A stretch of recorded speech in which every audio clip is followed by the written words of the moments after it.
Magandang gabi po sa ating lahat. Welcome to our Thursday online Bible study. Magandang gabi po sa ating lahat. Welcome to our Thursday online Bible study.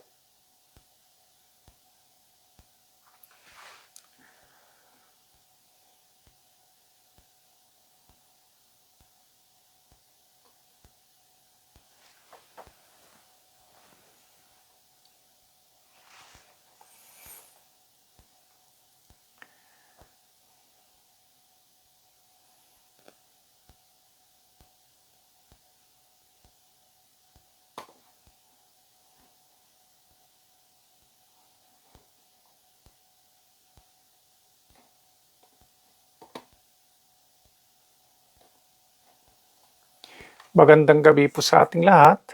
Ngayon po ay April 26, April 23, April 23, 20 and 26.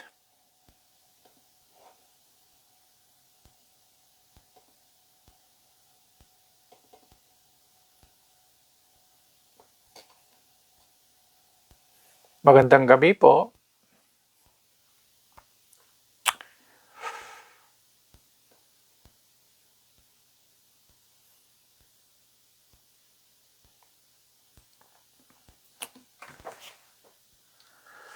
Magandang gabi po sa ating lahat. Ang ating scripture background ay matatagpuan sa Acts chapter 1, magmula sa verse 1 hanggang sa verse 11. Ang ating scripture background ay matatagpuan sa Acts chapter 1, magmula sa verse 1 hanggang sa verse 11. Starting with verse 1 from the book of Acts chapter 1, in my former book, Theophilus, I wrote about all that Jesus began to do and to teach until the day he was taken up to heaven, after giving instructions through the Holy Spirit to the apostles he had chosen. After his suffering, he presented himself to them and gave many convincing proofs that he was alive. He appeared to them over a period of 40 days and spoke about the kingdom of God. On one occasion, while he was eating with them, he gave them this command: "Do not leave Jerusalem, but wait for the gift my Father promised, which you have heard me speak about. For John baptized with water, but in a few days you will be baptized with the Holy Spirit." Then they gathered around him and asked him, "Lord, are you at this time going to restore the kingdom to Israel?" He said to them, "It is not for you to know the times or dates the Father has set by his own authority. But you will receive power when the Holy Spirit comes on you, and you will be my witnesses in Jerusalem and in all Judea and Samaria and to the ends of the earth." After he said this, he was taken up before their very eyes, and a cloud hid him from their sight. They were looking intently up into the sky as he was going, when suddenly two men dressed in white stood beside them. "Men of Galilee," they said, "why do you stand here looking into the sky? This same Jesus who has been taken from you into heaven will come back in the same way you have seen him go into heaven."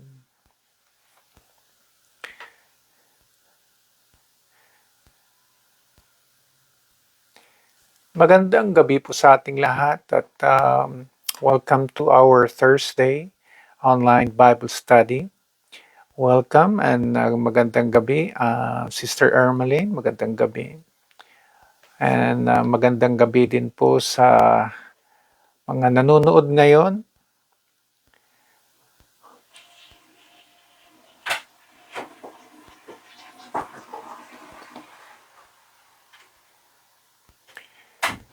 Welcome, welcome.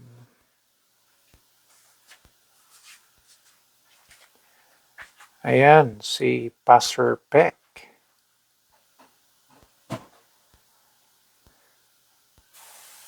At si Ate Cherry. Magandang gabi din. Okay.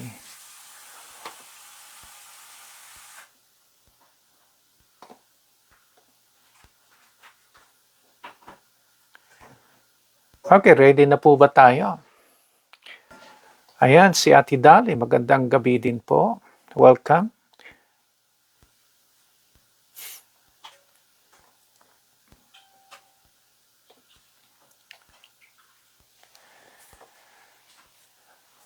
Ready na po ba tayo?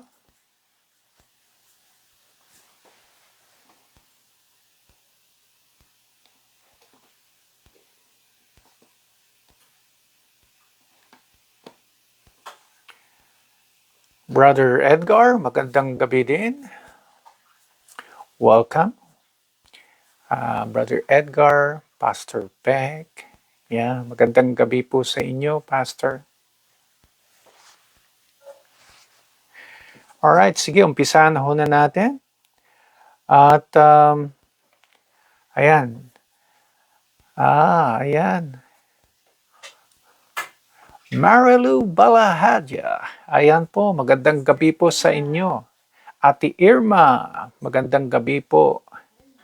Okay naman po tayo.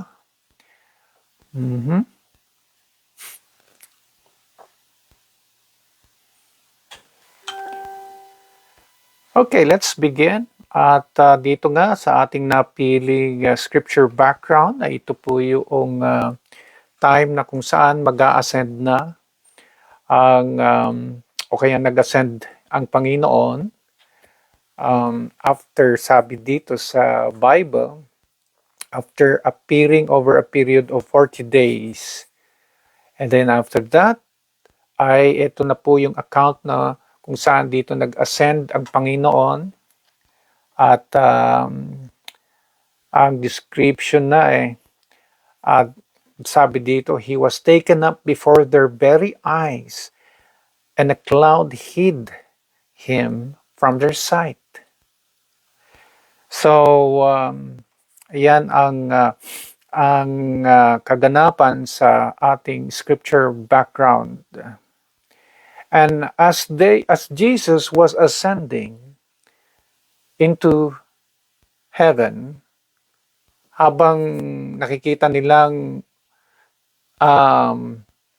siya ay palayo ng palayo sa langit, ay sabi dito sa verse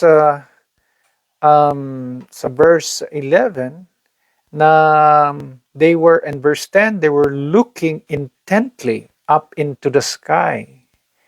And again, sabi rin sa verse 11, again, they were, again here, looking into the sky. So, nakafixate yung mata nila sa taas, tinitignan nilang ang Panginoon. Alam niyo yung parang yung balon na pinakawalan mo at tinitignan mo na lang yung balon na unti-unti na nawawala as it goes up. And that was the situation here. And then, ang sabi sa verse 11, why do you stand here looking into the sky? The same Jesus who has been taken from you. Taken from you.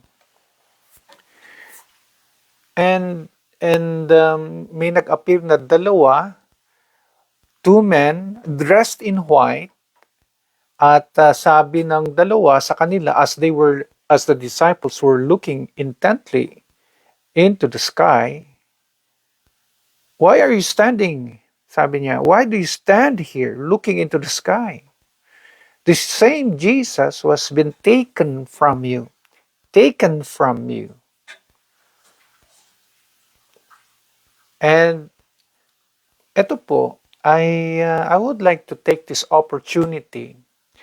Ang verse na ito, sa verse 11, na yung situation where tayo po ay minsan may ganito din na situation that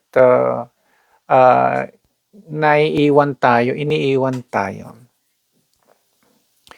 And so, likely yung mga disciples were thinking, ala, iniwan na tayo ng ating Panginoong Hesus. Kailan kaya kailan kaya babalik ang Panginoon? Ha? Paano na tayo? Parang gano'n na siguro yung iniisip nila, no? Nasanay na kasi sila kay Jesus. And so as Jesus was ascending, nako, paano na ito? How can we move on without Jesus? Paano kaya ito? Ha? And could it be possible na nagkaroon sila ng feeling of abandonment? Like parang yung sinasabi nating iniwan.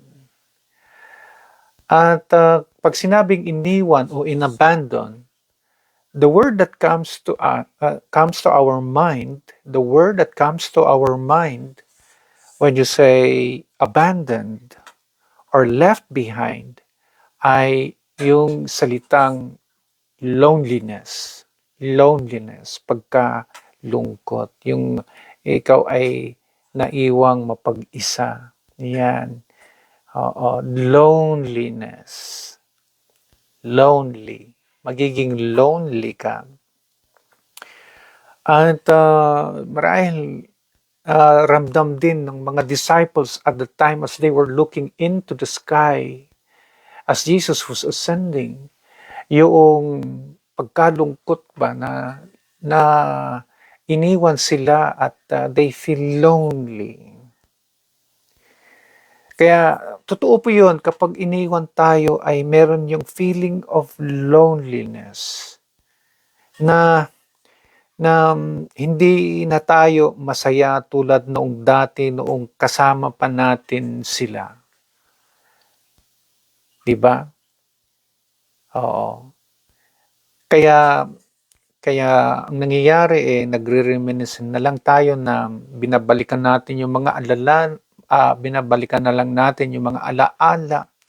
And then, pero talagang deep inside ay malubhang malungkot na nag-iisa na. Lonely. Is it a critical issue when we are lonely? Critical po ba ito? Now, ang ating pagkaintindi when you say lonely, kapag hindi ito na-address, ay maaring ito ay mauuwi sa sinasabing depression. Depression. Oo, pwede rin po na mangyari ito na it will turn into depression. Na wala na, talagang hindi na normal yung buhay mo. Depressed ka na. Or maybe yung focus mo, wala na. Hindi na katulad nung napaka-focus ka sa trabaho, sa iyong ginagawa, pero noong ikaw ay naging lonely, ay hindi na tama yung focus mo. At kung ikaw yung nag-abroad, ay syempre, at ikaw ay malungkot at ikaw ay lonely sa iyong pag-abroad, may tendency, gusto mo nang umuwi, ganyan. Gusto mo nang umuwi. Now, sa mga, minsan, syempre, ang nakakalungkot, yung mga may asawa din po, kapag sila ay nalungkot, ang nangyayari kapag gusto nilang mapayo ba yung kanilang lungkot, yung kanilang pagiging lonely, ay minsan ay sa hindi inaasahan sila ay nakahanap po sila ng special someone to feel their loneliness, which is of course for married couple, this is a dangerous thing. And so if we ask the question, if this is a critical issue, it is a critical issue when we become lonely. And so noong iniwan ang Panginoong Hesus sila yung mga disciples as they were looking into the sky and nagkaroon sila ng lungkot. Alam din ng Panginoon na it's a critical moment for the disciples.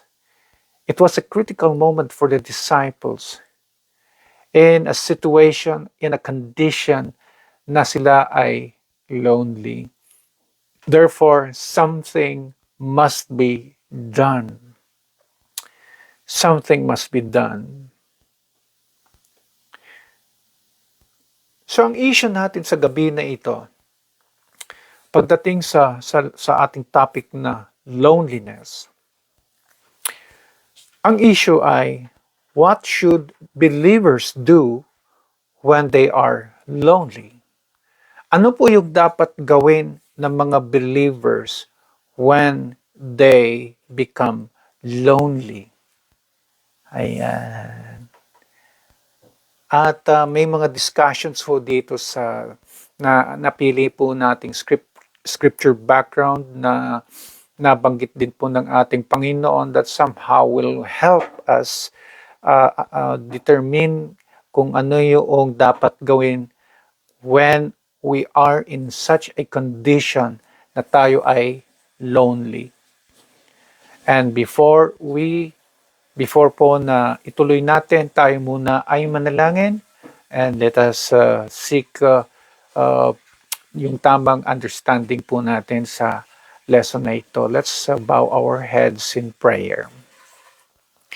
Panginoong Diyos Ama, sa oras na ito, maraming salamat po sa pagkakataon na ito na niyong ipinakita sa amin ang scripture background na ito. Ang aming topic po ay patungkol sa loneliness. And we would like to get some ideas about paano po ba namin yung masolusyonan ang bagay na ito in being lonely. At nawa Panginoon ay maging malinaw po ang aming pag-uunawa sa aming pag-aaral ngayon sa gabi na ito. Kaya't Panginoon, ay hihilingin namin ang inyong pagbabasbas sa inyong mga salita para sa lalo po naming pag-uunawa. Kinukumit namin ang inyong salita at sa aming pagpapatuloy, be with us now. In Jesus' name we pray. Amen and amen. So sa gabi na ito, again, salamat po sa inyong pag-attend ng ating Thursday online Bible study. At yes, to Ate Roslyn, magandang gabi. To Ate Gara, and to all of you na hindi ko man makita ang inyong reaction or comment, magandang gabi din po as you are watching. And so let us go back to our issue. What should believers do when they are lonely? Base po sa ating scripture background. At tayo ngayon ay umpisan natin yung una, number 1. Dito po sa verse 4, sabi po sa verse 4, on one occasion, while he was eating with them, he gave them this command, do not leave Jerusalem, but wait for the gift my Father promised, which you have heard me speak about. So maliwanag po dito mga kapatid yung sinabi ng verse 4, ang sinabi ng ating Panginoong Hesus, wait for the gift my Father promised. My Father promised. Meron po ditong ipinangako. Ang nakikita natin na matingkad dyan ay may pangako ang ating Diyos Ama. And so, Sa tanong na ito, sa issue na ito, what should believers do when they are lonely? Kung ano yung dapat gawin ng isang mananampalataya kapag siya ay lonely. Number one, focus on the promise. Focus on the promise. Doon tayo mag-focus doon sa pangako ng ating Diyos Ama. Ayan. So, parang sinasabi din yan ng ating Panginoon sa kanila na huwag nilang kalimutan yung pangako. May pangako. Promises help relieve our feeling of loneliness or abandonment. Kaya, alam nyo, maganda na naaalala natin yung mga pangako ng ating Diyos Ama. Naaalala natin yung mga pangako ng ating Panginoon. Napakarami. Kahit nga po sa Biblia, napakarami yung mga pangako ng Diyos na ito'y nagbibigay ng comfort sa atin kapag tayo ay lonely. Halimbawa, meron pong pangako ang Panginoon, ang ating Diyos, sa Joshua chapter 1 verse 5 sa Old Testament at gayon din sa New Testament sa Hebrews chapter 13 verse 5. Ano po itong pangako na ito? Ang sabi po, I will never leave you nor forsake you. I will never leave you nor forsake you. Ito po ay isang maganda na pangako na lagi natin inilalagay sa ating isipan, sa ating puso, kapag tayo po ay malungkot, kapag tayo po ay nag-iisa na, kapag tayo po ay lonely. Na yung pangako na yan ay hindi tayo iiwan ng ating Panginoon. Hindi tayo iiwan, hindi tayo i-forsake. Ito din ang isa sa mga favorite ko na mga promises, one of the promises of God na kapag in times na ako din ay tila ako ay parang ako na in my life ay nag-iisa I always remember His promise. I will never leave you nor forsake you. Nakatatak yun sa aking isipan. And whenever I recall that promise, ito po ay nagbibigay sigla sa akin whenever I am lonely. At ganun din sana tayo mga kapatid. Mag-focus tayo sa mga promises ng Panginoon, sa mga pangako ng Panginoon.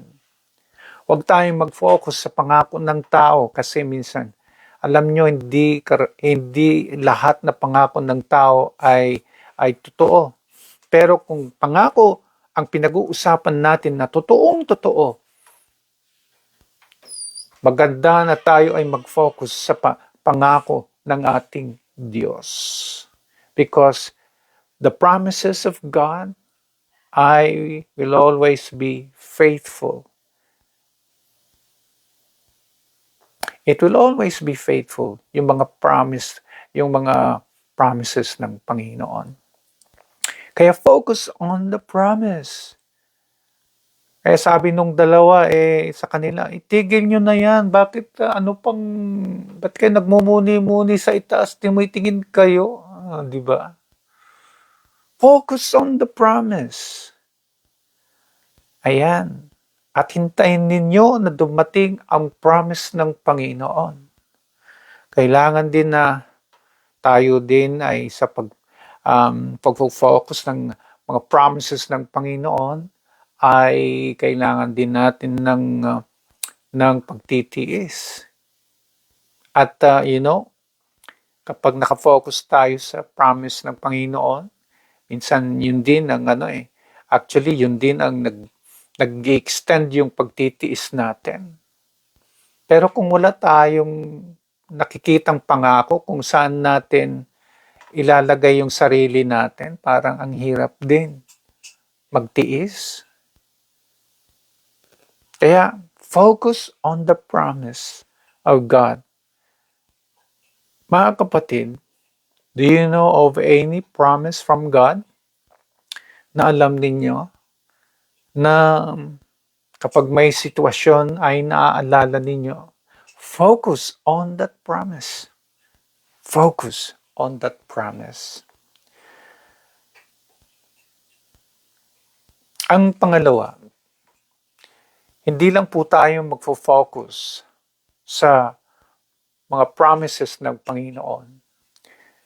In verse 8, yung pangalawa, in verse 8, but you will receive power when the Holy Spirit comes on you, and you will be my witnesses in Jerusalem and in all Judea and Samaria and to the ends of the earth.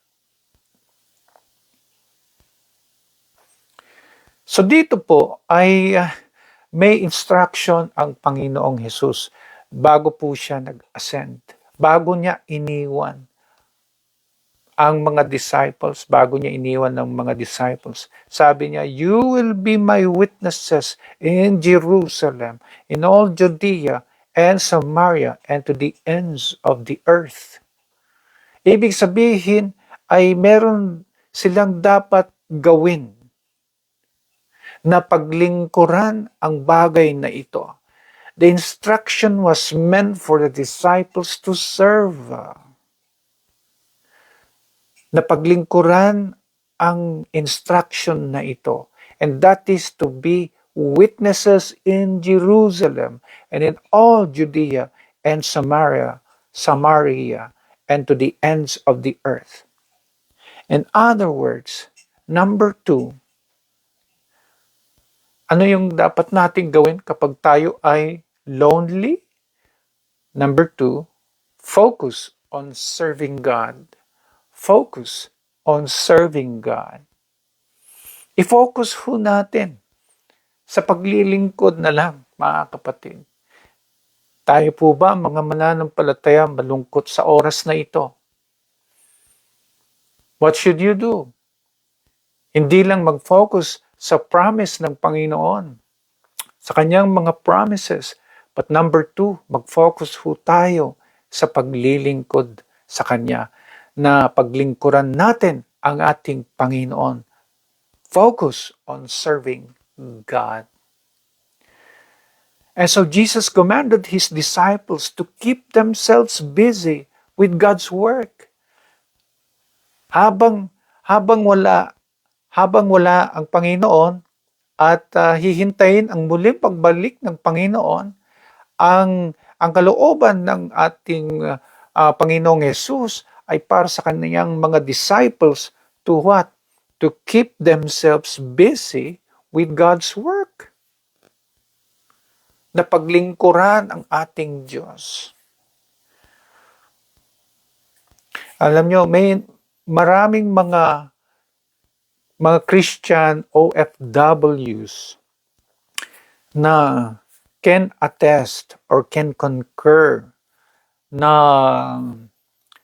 sa paglilingkod sa Panginoon ay dito nila na yung bang nasisettle yung kanilang pagkalungkot, yung kanilang loneliness.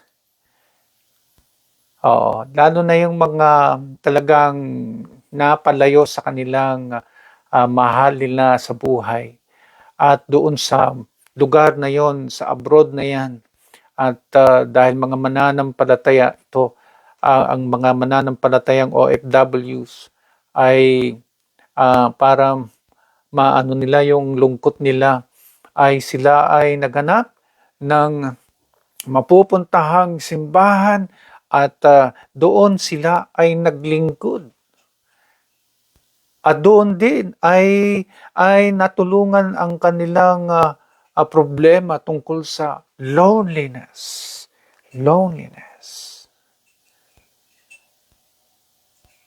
Kasi kung wala pong ginagawa ang isang mananampalataya na nasa abroad, na yung wala na lang kung iniisip kundi yung mga iniwan, yung mga mahal sa buhay na malayo sa kanya, ay lalo siyang maaburido, lalo siyang hindi mapakali. Pero kapag meron siyang pinaglilingkuran na gawain, ang Panginoon, pinaglilingkuran ng Panginoon sa pamamagitan ng gawain sa simbahan, ay lalo po siyang na, na natutulungan sa bagay na yan. Kaya nga, ang simbahan para sa atin na nasa abroad ay sila ang nagiging second family natin. We consider our church abroad na bali second family natin. Why? Dahil yung church na ito ang tumutulong din sa atin. Dahil dito sa church na ito, tayo po ay may ginagawa. Tayo po ay naglilingkod. Kaya talagang malaki ang nagagawa o malaking tulong talaga yung meron kang ginagawa, meron kang pinaglilingkuran. Lalo na kung ikaw ay isang mananampalataya na doon mo ibubuhos doon sa gawain ng Panginoon.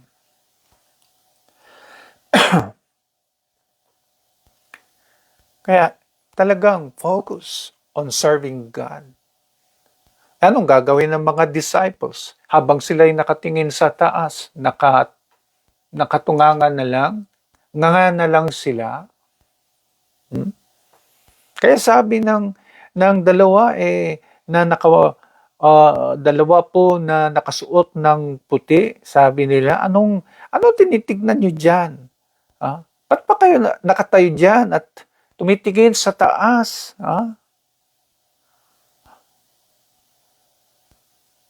Hindi kalooban ng Panginoon na wala tayong gagawin.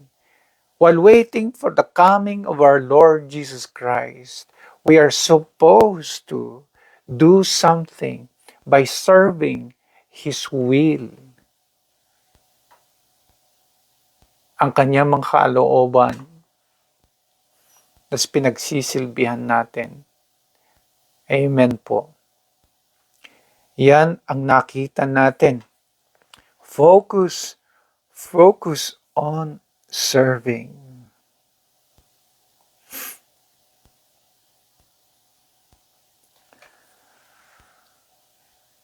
Ang pangatlo po, at before that,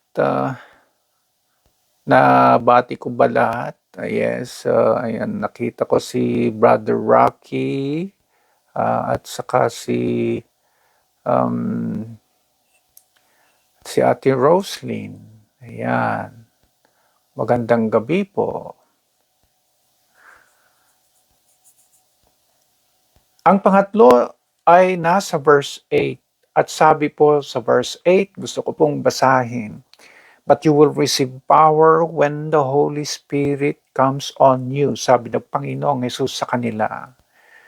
And you will be my witnesses in Jerusalem and all Judea and Samaria and to the ends of the earth. And you will receive power when the Holy Spirit.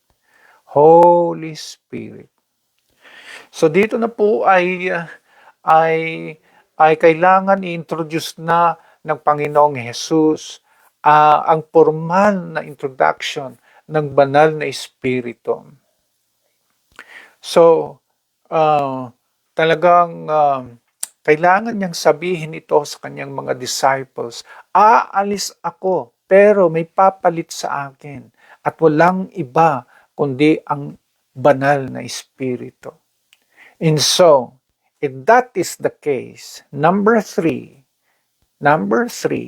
focus on the Holy Spirit. Focus on the Holy Spirit.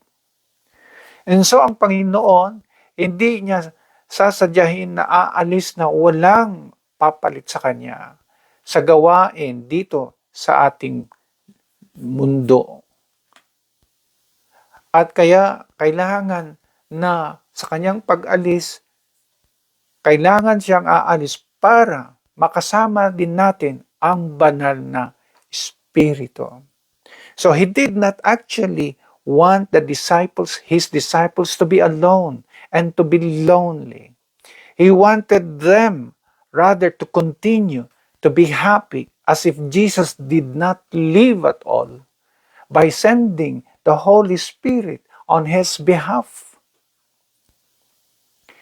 Na siya ngayon, ang banal na Espiritu, ang magiging kasama nila. So, in actuality, hindi rin sila iniwan. Dahil naging kasama nila ang banal na Espiritu. And so it is clear that the Holy Spirit is the one currently present with us until the coming of our Lord Jesus Christ. Hanggang sa muling pagbalik ng ating Panginoong Hesus, ang banal na Espiritu, ang siya na ang mamamalagi sa atin, who will be our companion, who will be with us, who will live in us, who will empower us. Empower sapagkat sabi sa verse 8, sabi ni Jesus, and you will receive power when the Holy Spirit comes on you. So na-detect ng Panginoon that without the presence of Jesus, without the presence of the Holy Spirit, they are powerless. And so, by saying na makakasama nila ang banal na Espiritu, matatanggap din nila ang power na ito.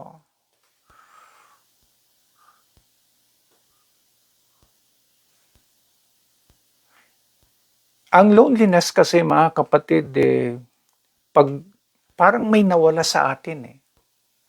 At kapag may nawala sa atin, parang we feel powerless. And likely the disciples felt the same where nung nawala, parang yung habang papaitaas ng Panginoon at hanggang naglaho ng Panginoon, nung nawala ng Panginoon, and when they felt that as if they were left behind and when they started to become lonely, then may nawala sa kanila. And because of that, they became powerless. Ganyan naman, pag may mawawala sa atin, we become powerless. And so there is that inability. Tapos talagang there is that fear. There is that discouragement. There is that, yung spirit na napakababa, na down ang pakiramdam mo kapag ikaw ay lonely. And to answer that, it must be injected with power.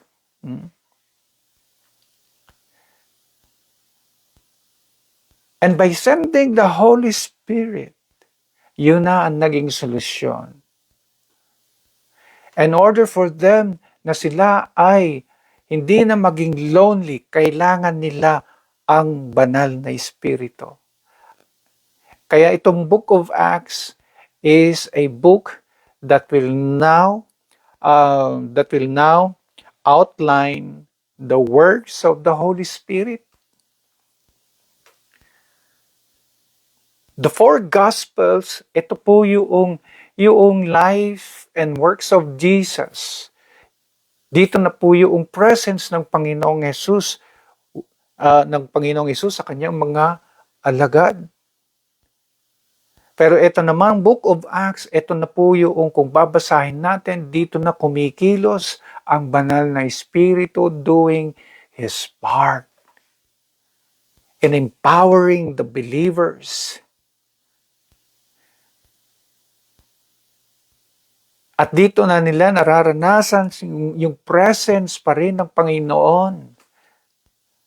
And whenever they feel the presence of the Holy Spirit, they know very well that hindi sila iniwan or inabandoned. And because of this, there is no need anymore to be lonely. There is, there is no discussion about loneliness kung sinasamahan ka naman. Kaya nga, sabi ng Panginoong Yesus, sasamahan kayo ng banal na Espiritu. And so, hindi ka na nag-iisa, kapatid. Hindi ka na nag-iisa. It is so comforting as well as strengthening also to know that someone is with you. It is really comforting and it is strengthening to know that someone is with you, na may kasama ka. Kaya alam ng Panginoon na kailangan natin ng banal na Espiritu hanggang ngayon, sa kasalukuyan ngayon. Kailangan natin imulat yung ating mga mata. Huwag nating sabihin na ako'y malungkot, parang ako'y nag-iisa. No. God is now with you. Do not anymore worry.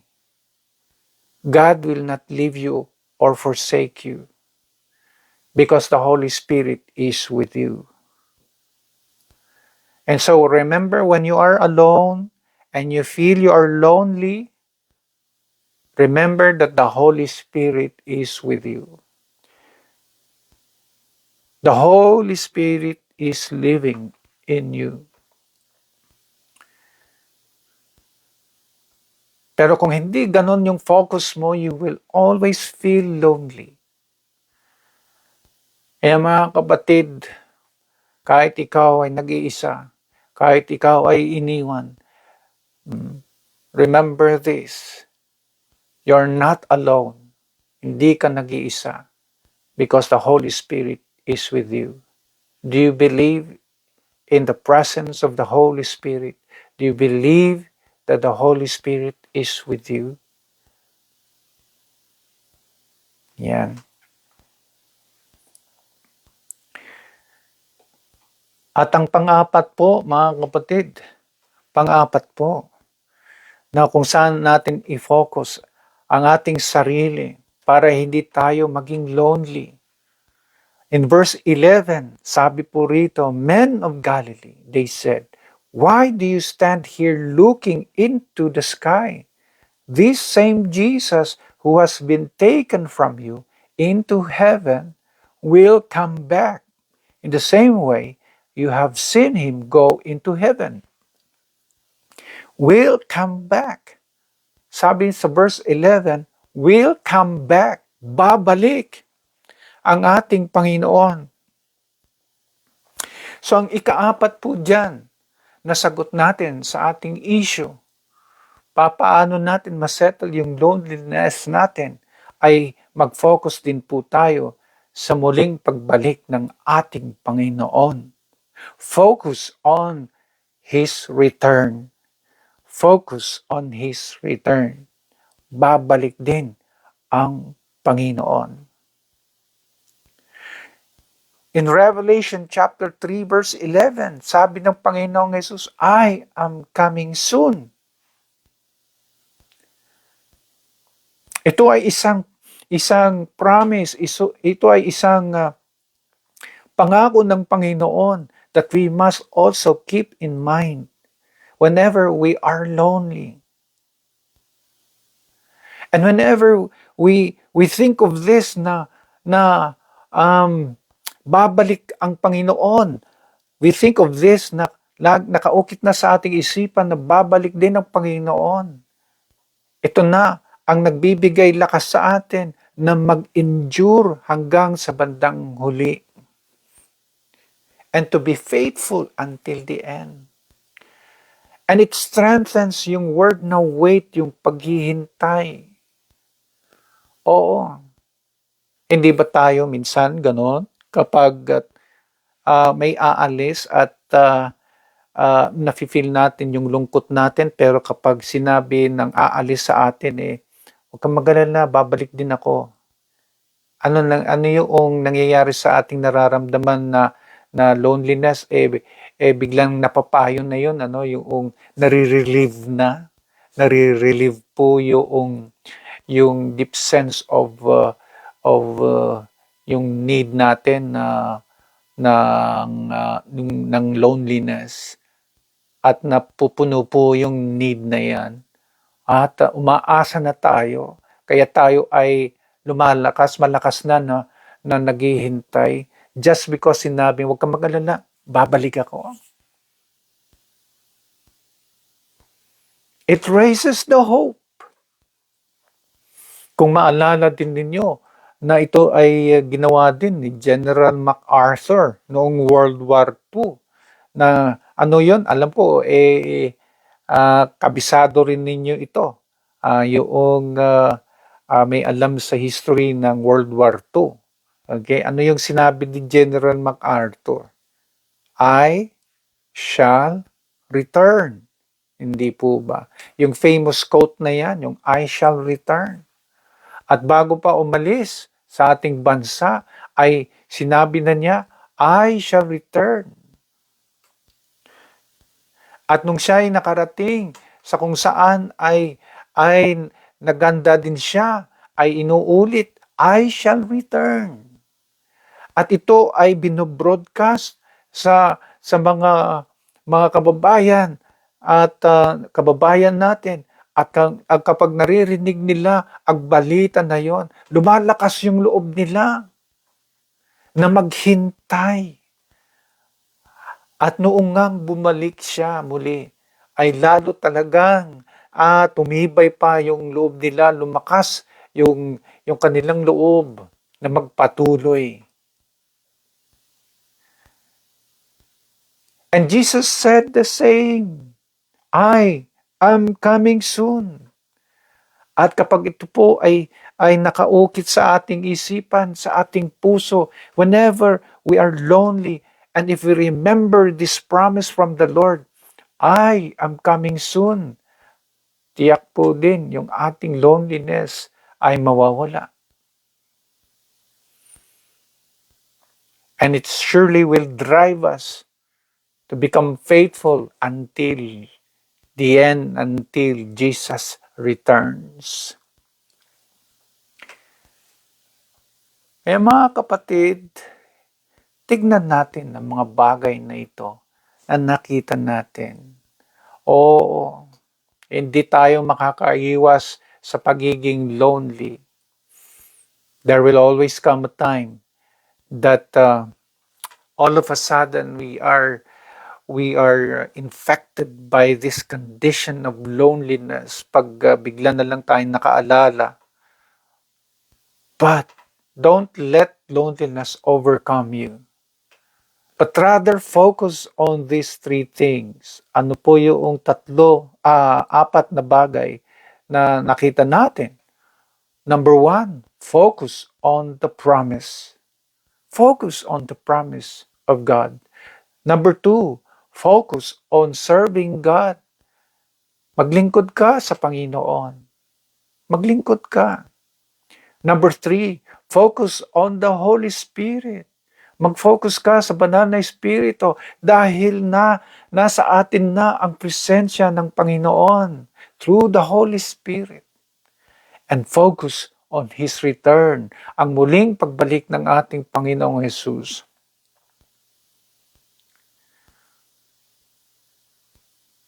And kapag meron tayo nitong apat na ito, makakatulong po ito sa ating loneliness.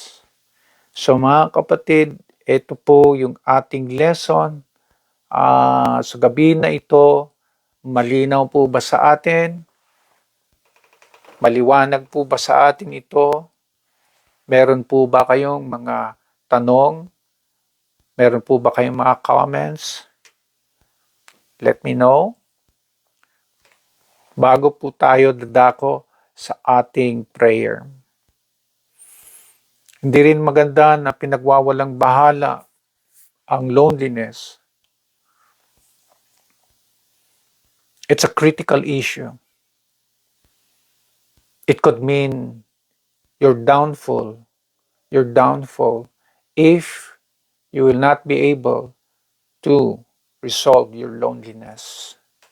Kaya mga kapatid, nawa ito'y nakatulong po sa atin na makita yung mga bagay na makakatulong para sa salitang loneliness.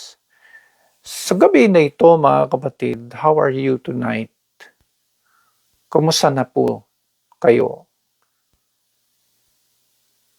Kumusta na po? Are you feeling lonely? Para bang feeling nyo iniwan po kayo? Na kayo na ay parang mag-isa na lang sa inyong buhay? Kung meron kayong ganyan, na kahit maliit lang yan, kung meron po maganda, ay hingin natin ito sa Panginoon na tanggalin ang kondisyon na ito, ang damdamin na ito, ang lungkot na ito, ang loneliness na ito sa buhay natin.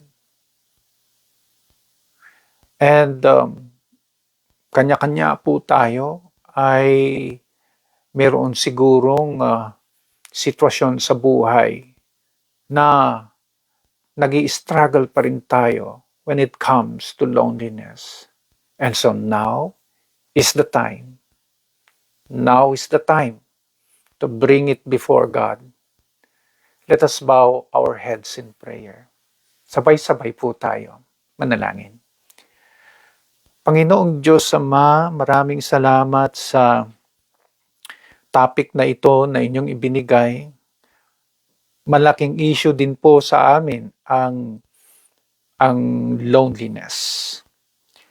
Kung hindi po kami nag-iingat, maaaring ito ang pagbagsak din ng aming pananampalataya.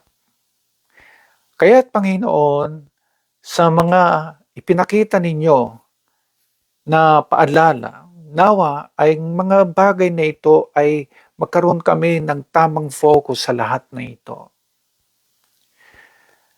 Panginoon, salamat po sa inyong banal na Espiritu who has been with us all the time. And whenever we feel lonely, He's always there to comfort us.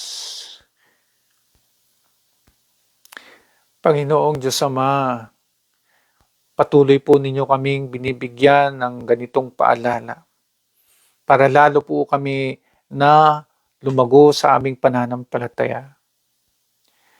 Hihilingin po namin, Panginoon, na mabigyan niyo po kami ng panibagong topic sa susunod na Bible study. At nawa po, Panginoon, ay patuloy ang bagay na ito sa aming buhay. Sa gabi na ito, hihilingin din namin ang tamang pagpapahinga. At maraming salamat, Panginoon. Maraming salamat sa gabi na ito. Ang lahat po, Panginoon, na aming narinig, ang aming naintindihan, maraming salamat at hihingin namin muli ang pagkakataon na ito. In Jesus' name we pray. Amen and amen. Magandang gabi po sa ating lahat, mga kapatid, at maraming salamat po sa inyong patuloy na pag-aaral ng salita ng Diyos, at nawa ay mayroon po tayong bago na o kaya may mga paalala na nagbigay muli ng encouragement sa atin. So sa gabi na ito, magpapaalam na po tayo at see you next Thursday. At magandang gabi po. Ayan, Ate Jinky, magandang gabi. Ate Gara,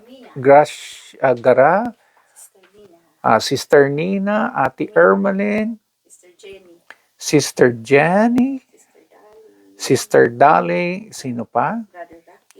Ayan, si Brother Rocky.